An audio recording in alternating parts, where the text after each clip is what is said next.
will you notice verse 21? And when they had eaten them up, it could not be known that they had eaten them, but they were still ill-favored as at the beginning.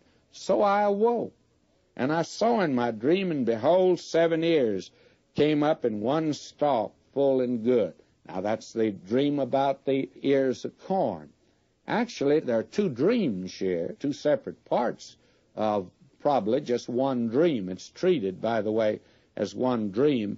Now, verse 25, and Joseph said unto Pharaoh, the dream of Pharaoh is one. God hath showed Pharaoh what he's about to do. Now, number one, the dream is one dream. Not two separate things, but one thing. Both speak of the same thing. And the fact it's repeated adds to the importance of it and the significance of it. And that's very important to see. And the reason that God has given it to Pharaoh is to let him know what he's about to do. Now, what does it mean? Here's the interpretation. Verse 26 now of the 41st chapter of Genesis.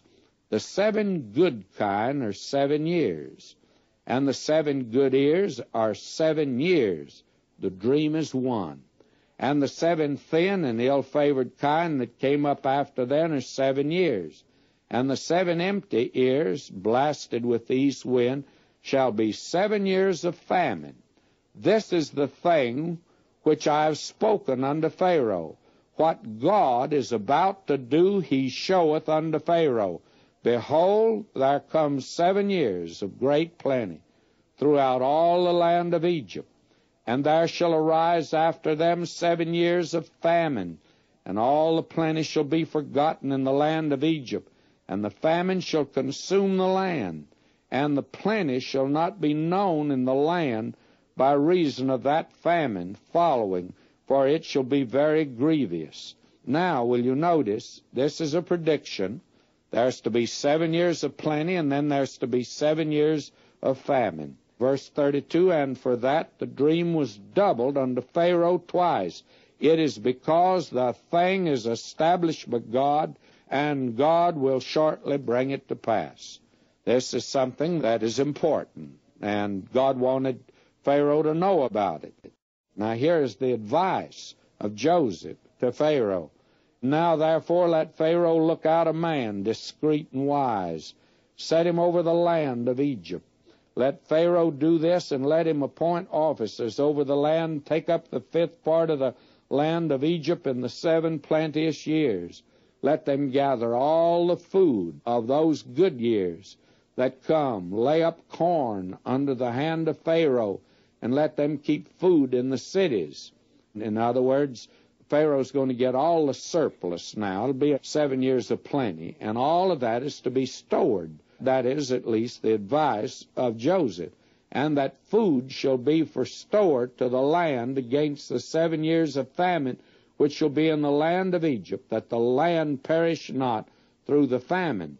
And the thing was good in the eyes of Pharaoh, and in the eyes of all his servants. And Pharaoh said unto his servants, Can we find such a one, as this is a man in whom the Spirit of God is? And Pharaoh said unto Joseph, Forasmuch as God hath showed thee all this, there is none so discreet and wise as thou art. Thou shalt be over my house, and according unto thy word shall all my people be ruled. Only in the throne will I be greater than thou. And Pharaoh said unto Joseph, See, I have set thee over all the land of Egypt. Now, notice this and the significance of it. To begin with, this boy had been in the back of the prison, forgotten, forsaken, forlorn. Now he's brought out at the psychological moment, because nobody can interpret the dream of Pharaoh. He does. And not only does he interpret it, Joseph, probably in his enthusiasm, and he was a man of ability, he makes the suggestion of what he's to do. And I think God was leading him in all of this, that in the 7 years of plenty, all of the food stuff is to be collected. The surplus is to be stored away. The grain is to be put away. so that when the famine comes, they'll be prepared for it. Now, it was a worldwide famine and severe because it even affected the land of Egypt. Now, Egypt is irrigated. The upper Nile, the Blue Nile, comes down from Central Africa. Frankly, it's what Egypt depends on. They get just about an inch of rainfall a year in a good year. Well, boy, it's famine all the time as far as rainfall is concerned. But you see, the irrigation overflows the land, still does it. And it brings down not only water to water the land, but it also brings down a sediment that fertilizes the land. It does a twofold job. And now even Egypt was to be affected, so that there would be 7 years of famine in which the land of Egypt would be affected in a very definite way. Now, as Pharaoh listens to this, it makes sense.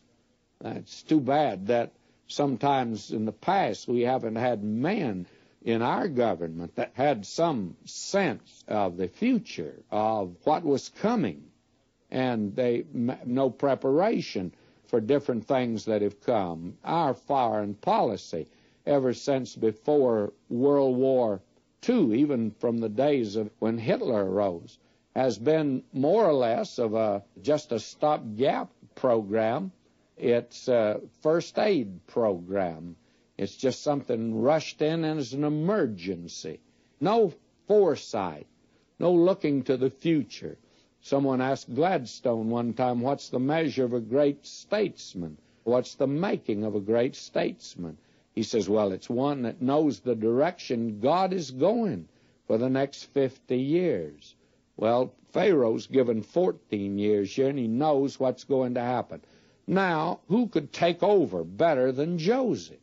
And Pharaoh recognizes he's a man of ability. Now, don't you see God had been training him in the home of Potiphar? You wonder, well, why in the world did God permit him to go into that home? Well, he had quite a bit of training in the home of Potiphar, having charge of everything there. Now he's going to have charge of everything in the land of Egypt. This is a tremendous thing that's taking place, you see, in his life. Here he is next to Pharaoh, all the way from the back of the jail to the throne next to Pharaoh. I'm reading now verse 42. And Pharaoh took off his ring from his hand, put it upon Joseph's hand. And by the way, that ring had a signet on it, and you put that down in wax. That's just same as Pharaoh signing it, by the way. That's what he's doing. He's making him his agent. And he put upon Joseph's hand and arrayed him in vestures of fine linen, put a gold chain about his neck, and he made him to ride in the second chariot which he had. And they cried before him, bow the knee, and he made him ruler over all the land of Egypt. And Pharaoh said unto Joseph, I am Pharaoh, and without thee shall no man lift up his hand or foot in all the land of Egypt. And Pharaoh called Joseph's name Zaphnath-Paaneah. Now, friends, I like Joe better than I like Zaphnath-Paaneah. That was the name that Pharaoh gave to him. It's a Coptic name which means revealer of secret things. And he also gave him to wife Asenath, the daughter of Potiphar, a priest of On.